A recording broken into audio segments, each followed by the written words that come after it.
Hey, everybody. Happy game week. It is Orange Bowl week for Tennessee and Clemson. The Volunteers are on site down here in Fort Lauderdale, the Miami area, to take on Clemson. That'll be Friday at 7:30. And we're, of course, down here covering all the action for Tennessee all throughout the week, Volquest.com, and like this on the Volquest YouTube channel. If you haven't already, please subscribe. Give this video a thumbs up. And don't forget, $10 for the entire year of Volquest.com, a membership, a subscription. Only $10. It's the perfect New Year's gift to give to your special someone. I'm Eric Kane with Austin Price, Brent Hubbs, and Rob Lewis. And guys, it feels like it's been a while since Tennessee's played in a football game, but just a couple more days. Tennessee and Clemson. Brent Hubbs getting going 7:30 on Friday night in the Orange Bowl. Yeah, I mean, this is an interesting matchup and an intriguing matchup where everybody's trying to figure out, as there is with every bowl game, Rob, does your team want to be there first and foremost? And then two, what's your rust layoff? What's your rust factor from the layoff? Tackling is obviously at a premium anytime you take a month off from football. But I think first and foremost, how bad do these two teams really want to be here? They say all the right things, but we'll see how, kind of where the level of anticipation and excitement is for both teams come Friday night. Yeah, this is just me, and there's no way to quantify it, but I would think Tennessee would be highly motivated to be there. I would think the angle you're talking about, Hubbard, I would be more worried about it from the Clemson standpoint, just given, where that program has been the last 6 or 8 years, how often they've been in the playoffs, how often they've been, competing for a championship. What is their level of want to, and I don't want to say meaningless. It's not meaningless for Tennessee, but compared to the stakes that they have been accustomed to playing for, how highly motivated are their kids? See, I think they're going to be highly motivated, Rob, because you have the newness and the excitement of Cade Klubnik. I think if DJ were still the quarterback, I think you hit the nail on the head. But because there's a different quarterback and kind of we'll use this as a springboard for 23 and all that stuff. But hey, Tennessee can say the same thing with Joe Milton. He's down here playing in front of his home fans, in front of his home family. 45 minutes or so from Pahokee, where he grew up, and I would imagine that he would be wanting to use this as a springboard. So I think both teams, understand that this game can be big, but at the same time, last year Tennessee got walloped by Purdue in overtime, and Purdue was going up and down the field with backups, and it didn't stop Tennessee from getting to 10 wins this season. So I think when you put it all in perspective, both teams I think will come out ready to play in this football game, and we'll see who can kind of impose their will. I mean, you heard a lot on the practice field on Monday, and I'm sure we'll hear it later today. It's the Orange Bowl, baby. And people yelling and going on, and I mean, trying to manufacture some excitement, and we'll see if it actually manufactures into reality. Yeah, I think here's an interesting question, Eric, and I'm going to throw this to you. I know you got going with a couple things, but I wanted to throw this back to you just for thought. A lot of people talk about springboard for another year and, all of this. I mean, are bowl games a springboard to next year, or are they just kind of their own sort of on an island by themselves, their own entity? I mean, they're not – I guess it's a celebration of the year you've just finished, but how much is it really a springboard for 9 months later in football? I don't know the answer to that. I'm curious to see how much you can take from, what happened to you on December 30th and carry it into a game on September 1st, a year later. Yeah, I mean, in my opinion, I don't think it is a springboard. I think it could be individually. You got a guy going out there, like say Joe Milton goes out there and just balls out on Friday. And sure, maybe he builds that momentum and that confidence, takes it into the offseason. Maybe he goes out and has a big year and everything. But just as Austin pointed out, Tennessee lost a game to an offense in Purdue that was playing backups last year, and he turned around and won 10 games in 2022. So for me, I think it's more or less, in my opinion, the kind of a celebration of what you've accomplished. You don't spend an entire week in Athens or in Columbia or in Pittsburgh like you are in Miami this week in Fort Lauderdale. I mean, it's a celebration. You're going out and doing a whole lot of things. So I think it kind of is a standalone. So that's just kind of my opinion. But of course, I think that some individuals can use this as a springboard, build up in confidence, and move forward. Now, kind of on that note, Austin, with the new quarterback, as you pointed out for Clemson, Cade Klubnik, this is kind of a first impression for a lot of Clemson fans and college football fans. Sure, we watched the ACC championship game, but he hadn't played an awful lot. What are you expecting from Clemson's new starter, and do you think that they're going to look any different offensively come Friday?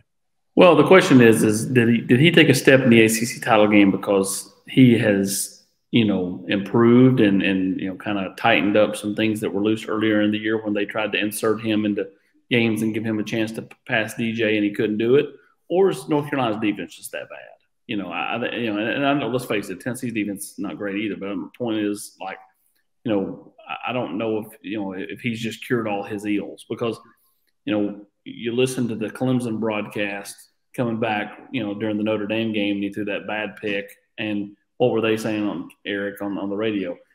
He routinely makes these same poor decisions in practice. This is why he can't get past DJ, blah, blah, blah. Yeah.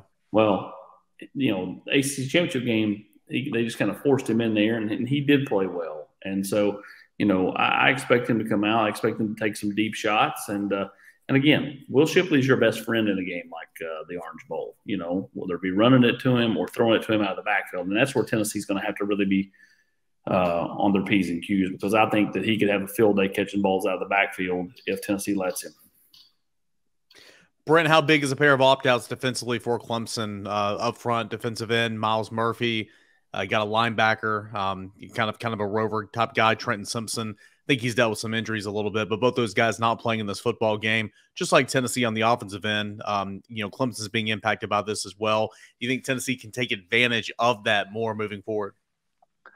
I don't know. I mean, I think Murphy's a really good player. I mean, I do. I think that's an important piece to the puzzle. But when you look at Clemson's depth chart and you look at their stats for the year, Rob, they're a lot like Tennessee. They got 12, 13, different defensive linemen who have registered tackles throughout the year. So they rotate a lot of bodies up there. So it's not like they're losing a guy who's played playing 70 snaps a game for him or 60 snaps a game for him because of the way they rotate up there. So they've got plenty of talent on that defensive line. I'm sure they'd love to have Murphy, but I don't know that Tennessee can suddenly attack Clemson any differently because Miles Murphy's not playing in this game. Yeah, I mean, he's the one guy that – I mean, he's their most explosive guy. I mean, he doesn't have great numbers. I mean, like you say, they play a ton of guys, but he's a top 10, top 20, NFL pick if you're looking at the mocks that are out there right now. So I don't think they have a guy that really replicates what he does. But again, I'm with you, Brent. They have seven, 8 guys who are good players, and Murphy's, has the most NFL appealing measurables. But that hadn't translated to just a huge year for him. I don't know if you're Tennessee. I don't know if there's one guy that you look up. There's not a Will Anderson type up there that's a potential game plan wrecker, in my opinion. They have a quality front seven. I mean, a bunch of really good football players. Now for Tennessee, of course, it's we've been talking about it for weeks now. It's Jalen Hyatt who announced last week that he's going to forego his senior campaign and go on to the NFL draft. He's not going to play in the Orange Bowl. And Cedric Tillman, who's been beat up with injuries all season long, he's not going to play the Orange Bowl. Darnell Wright will play in the Orange Bowl. Byron Young will play in the Orange Bowl. Jeremy Banks is not with the team, will not play in the Orange Bowl. Austin Brents, how big of the impacts for Tennessee will they be feeling that on Friday? I just think you're never at full strength usually throughout a football season. So some guys have already stepped up and kind of paved that way. They're going to have to do it again. Well, receiver-wise, they won't look a ton different. But, I mean, Jalen Hyatt, you can't replace, his production this year. I mean, almost 1,300 yards, 15 touchdowns, Biletnikoff Award winner. There's no replacing him. No matter, what kind of game Squirrel or whoever else they have in the slot has, you're going to miss number 11. You'll miss Cedric Tillman. But, again, Tillman's not been there most of the year and still had almost 40 catches. I mean, how wild is that? He almost had 40 catches.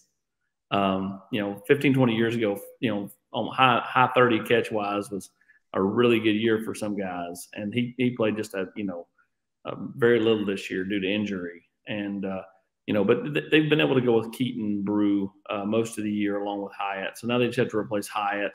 Replacing Jeremy Banks will be a tough ask. I mean, was he always in the right place or did he always make the right read? No, but I mean, he found his way into the right place a lot of times, Hubbard, because he just attacked the football so much. And, I think that they'll, to me, that'll be one of your bigger struggles is to replace him again. Not that, he's all world, he's not Ray Lewis, but at the same time, he did a lot of productive things for the defensive side of the ball.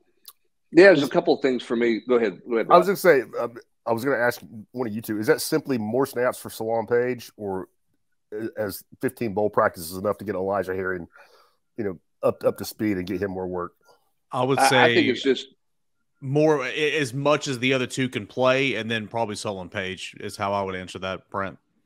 Yeah, I would think Mitchell and Beasley absorb Banks' snaps as much as they can, and then Page would be the first guy there. I think the one thing with Banks that's a little bit different this go around than the South Carolina game is this team's got multiple days to understand that he's not going to be around. There was a lot of – I know everybody talks about that. Was he the reason they lost the South Carolina game? I don't think he was. There was some unusualness that week because that was not a situation where they knew all week long Jeremy Banks would not be available. That was something that Jeremy Banks didn't handle himself all week long and basically turned a series, quarter, half suspension into a full game suspension because of how he went about his business. So I think this is a little bit different there. I think the key thing to watch offensively when you talk about the loss of those receivers, Eric, is how healthy is Brew McCoy? Brew McCoy didn't play in that Vanderbilt game. He's still in a red jersey. I know they're being precautionary with him. He's got to be able to absorb a hit Friday night against Clemson and be able to handle those things. So I think that's the biggest question mark that we have is how does Brew McCoy, Austin, where is he physically? How does he handle, absorb contact? Because we've just not seen that. And he's not completely 100% from that injury he suffered in the South Carolina game. At least I don't think he is. No, I agree. I mean, I talked to him last week, and, I'd say somewhere closer to 85. We'll play in this football game. Plans on, toughing it out. Tough kid. It's an oblique type injury. But he's a lot healthier than he was a month ago, which, it's going to afford him the chance to play in this football game. And again, Walker Merrill's got to step up. Chaz Nimrod or whoever else has to step up. Tennessee just doesn't play a huge wide receiver rotation anyway. And so it will be interesting to kind of see where this goes in this football game. And honestly, if you really look at both teams are a quarterback away getting knocked out of the football game from being in real trouble. I mean, it's not like Clemson's got some, cupboard full of studs behind Cade Klubnik. And then obviously Tennessee, I think if Joe had to come out, it would be Gaston Moore. Yeah, I mean, and I think that's the new age in the direction you kind of go in college football. It's a little bit like the NFL's 53-man roster, Rob. I mean, you just don't have – you're just not going to be layered in depth. And that's the one thing Tennessee had the benefit of at the quarterback position this year is you had Joe Milton backing up Hendon Hooker, which very few teams in the country had that kind of luxury at the quarterback spot in terms of depth. I just think you're going to see more and more in football, not just in bowl games, but I think you're going to see more and more in football just lack of depth because of the transfer portal. Now, you may fill it out with guys on the 85, having 85 guys, but I just think that you're going to play a consistently smaller number of guys, and you're just not going to have some of that depth that you've seen some of these, elite teams stockpile over the course of the last, 5 to 7 years. Maybe it continues for everybody, but I think it's going to be hard to continue that stockpiling of talent, because guys just aren't going to be third string and sit back there and wait and see what happens. Yeah, I think it's really going to show up in bowl games, and it already is. I mean, look at the debacle Florida went through, last week. I mean, how many opt-outs, did they have? 20 plus, including their quarterback. But I mean, I think what AP was just talking about, you're really going to see it at the quarterback position. I think it's going to be normal because, I mean, if you're bouncing out of a program, you want to do that at this time of year so you can enroll somewhere, and start classes in January. You're not going to, sit through and practice just to be the backup and, the Outback Bowl or the Alamo Bowl or whatever it is. I mean, I think it's going to be very commonplace in the future where you see teams like Tennessee is, this week in Clemson, essentially, getting ready for a bowl game with a walk-on as your backup at quarterback. I mean, I think it's going to be super common. AP, where do they go if they got to go to receiver 4 or 5? Is that Walker Merrill? Is it Chaz Nimrod? What do you, or is it Merrill in the slot and Nimrod on the outside, or is Merrill the first guy who would be number 4 who could play inside or outside? I think that's where they go. I think Walker Merrill would be the first one, inside or outside. And then, from there, I think it would probably be Chaz Nimrod. And after that, I think it's probably splitting Princeton Fan out. I'm just not sure they're going to throw Caleb Webb out there, having not played a whole lot this year, and just say, hey, go. I mean, I know you can do that, and it's not like you're losing a red shirt, but at the same time, I mean, you also don't want to put him out there and, when he's not ready. Well, they're not going to go that deep anyway, right? I mean, they never have, they never will, right? Well, no, but I think Hubbs is just saying, like, if you got RE1 goes out with an ankle and then a helmet comes off, little things like that. Like, I mean, like, I think just devil's advocate, worst case scenario is what Hubbs was saying. In other words, Hubbs was being Hubbs. Eric King is what he's doing. His glass is an eighth full. Okay, here you go. Here's your great story, Rob.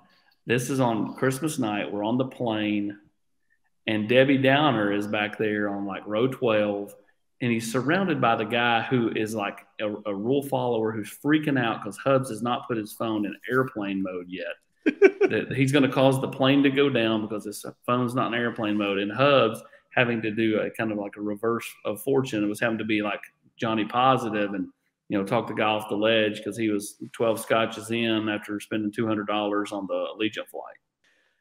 So new quarterback for Clemson. It's going to be a new quarterback for Tennessee. It's an old head. We know who he is, of course. He started the first couple of games of 2021. He's been here for 2 years. His name is Joe Milton.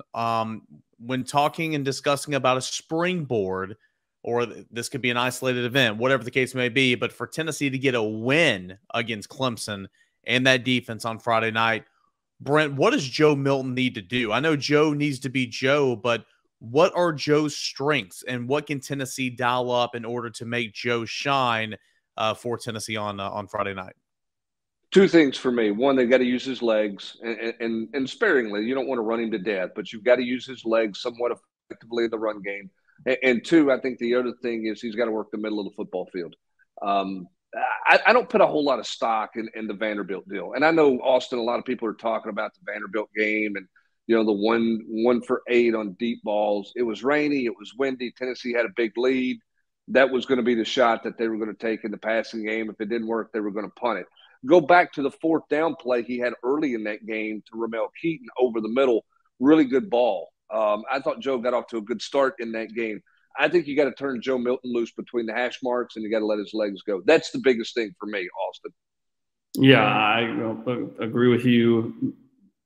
I mean, sign, cosign, triple sign. I mean, his best throws he makes are throws across the middle of the field. He's thrown seed after seed this year when doing that. Sprinkle in a few deep balls and then use his legs. And you just created the path to victory for Tennessee with Joe Milton at quarterback. I agree with you. I think that's the only way you go. If they do anything else, then I think that you're hampering the offense. And you're right. They kind of got into that, like, drop back and, hey, let's just chug it 70 yards, and it's fun to watch, right? I mean, that's how I played PlayStation growing up. Just throw the deep ball. You're going to hit just enough of them, you're going to score a bunch of points. So, problem is, we're not, playing the game the way I played PlayStation. So, I think if you do what you just said, then I think Tennessee's got a chance to have success. Sprinkle in a solid running game. Again, I think it helps that Darnell Wright's playing in this game. I think Tennessee, benefits by the fact that Murphy and some of those guys, and even like Brian Breesy, like he's still a little bit banged up. So, like, how healthy is he going into this game? And I think Tennessee could potentially move the ball on the ground a little bit, and again, set Joe up for success by doing what he does well. Here's the interesting thing too, Eric, is what does Tennessee look like offensively without Alex Golesh? Okay, and now here's what I'm saying. It's Josh Heupel's offense. Josh Heupel's going to call it. But sometimes the guy in the sky a little bit, when you're removed from it all and you're in the glass bubble, maybe you're more committed to staying to something and you don't call some things emotionally a little bit. How does Josh Heupel call this game without that set of eyes upstairs helping him? And Alex Golesh had talked about it to CBS broadcasters and everybody else this year about, hey, you got to be more patient in the run game. We weren't patient enough in year one in the run game. Is Tennessee going to be patient enough? Because it's going to be hard to run the football against Clemson, I think. How patient are they? What do they look like offensively with Josh Heupel? Who's the – he and Golich were great gatekeepers and kind of checks and balances for each other. Ultimately, Josh Heupel signed off on everything. So it's not like it's going to change their offense. But what is that kind of gatekeeping? Hey, let's get into this. Let's look at that. They're playing it this way. How does all that work on Friday night? I think it's interesting as well.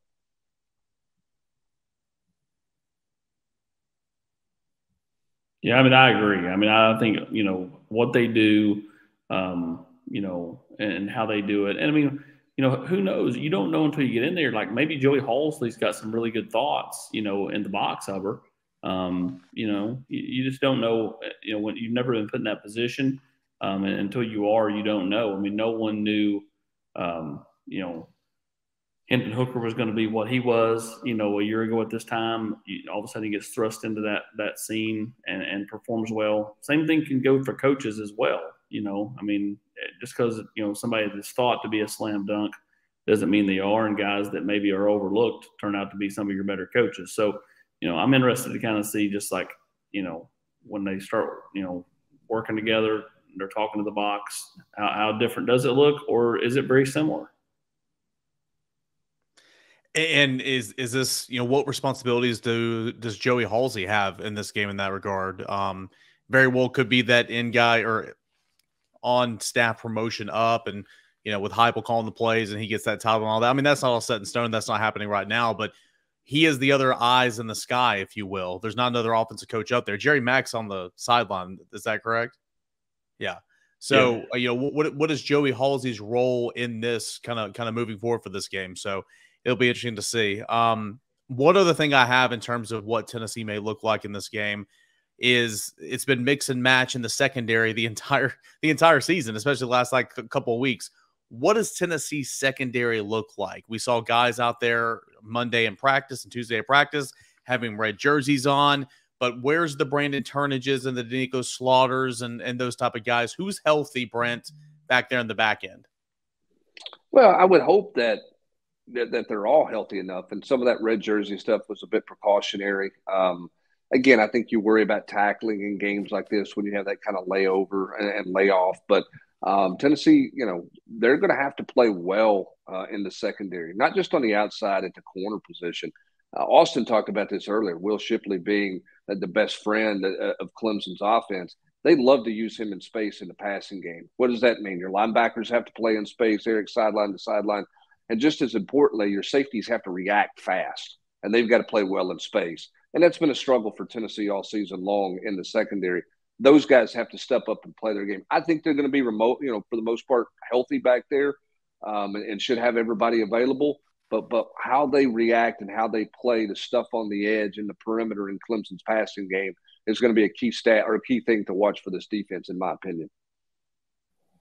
So it's going to be a really, really good game. Tennessee and Clemson, that's coming up Friday, Orange Bowl. It's going to be 8 o'clock on ESPN. We're down here all week long, bringing you practice updates, observations, any injury notes, team notes, all that and more. So really, really looking forward to Tennessee, Clemson, and the Orange Bowl coming up this week. That's on Friday. But before Friday, Tennessee basketball has its SEC opener. It's going to be on the road at Ole Miss. Rob Lewis, what can you tell us about the Rebels? I mean, pretty up and down, or actually, not much up in their non-conference. I mean, their last non-conference tune-up before SEC play, they lost at home to North Alabama. Week before that, they lost to Central Florida. Not really any kind of significant win. I guess maybe Stanford is their best win, which is not saying a lot in the non-conference. You going on the road, always some uncertainties there when you're talking about league play. Tennessee's coming off, like everybody, coming off a bit of a layoff. But if you're going to open on the road, this one seems like one that you might want to pick if you're Rick Barnes. Not that he would come out and say that. Yeah, I was going to say, it seems like almost kind of the perfect storm because Tennessee's still trying to figure itself out a little bit. Guys in and out of the lineup. It is the SEC opener, and you're on the road. Of course, if you don't come ready to play, you can get your butt beat. I mean, that's just how this thing works. But I do feel like, as you pointed out, this is kind of the perfect storm for Tennessee. And also, Offensively, who does Tennessee need to look out for? It's got the top 5 defense in the entire country, according to Ken Palm. Who does Tennessee need to look out for offensively for Ole Miss? I don't want to be ugly, but just not a lot there to be super concerned about. And Eric, again, I could be selling them short. Maybe they come up, maybe they show up and just ball out. But I just not done a lot to get people excited in the non-conference at all. And I can't. I don't want to make too much of that one loss, but when you close non-conference by losing at home to North Alabama, that's not a great sign. They bring back Matthew Morrell. I mean, he's a veteran. He's a junior guard. He's their leading scorer. He's the only guy on the team that's averaging in double digits. He's right at 15, 16 points a game. They don't have a lot of size. They don't, certainly not like what Tennessee saw against Arizona. They start a couple of 6-7 guys in the post. So Tennessee, I think some teams, Tennessee will have problems matching up in the post with big physical presences. Ole Miss is not that at all. So again, I don't want to make light of any conference road game ever, but man, if you could, this is a pretty good one to be starting off with, in my opinion. Rob, how important is it the last couple of games that Kai Ziegler has gotten going offensively, of course, coming off the bench and doing that role that he did last year, but how important has it been for him to kind of get things going offensively and give Tennessee a jolt and scoring some points off the bench? I mean, I think it's big, EC, because if you look at this lineup, look at this roster, I think Tennessee is a really good team. They're going to win a lot of games, but the offensive shortcomings are real. I mean, we're a third of the way through the season. They're not going to just flip a switch and be a team that scores 80, 90 points a game. They're going to struggle on that end a lot of times. And Zakai really is the only guard that can beat people off the dribble and create something for himself or other people. And, whether that's to free himself up for a jump shot, whether that's, blowing past somebody to pick and roll and getting into the paint, making the defense collapse. Now Julian can beat people with his first step and off the dribble, but he's not a creator. He's, as far as a guard, Zakai is really the one guy that can make stuff happen with his speed, with his quickness, and with his ball handling. And Tennessee needs that big time. I mean, he's the – do you disagree, Eric? I mean, I think he's really the only shot creator they have in the backcourt. I mean, Julian can create some stuff for himself, but Santi's got to run all over the place, run guys off picks. Tyreek Key is not going to spring himself open – off the dribble or about, losing somebody with his quickness. And, I think there's a lot of pressure on Zakai to play well and to be that guy for Tennessee. No, and I don't disagree whatsoever.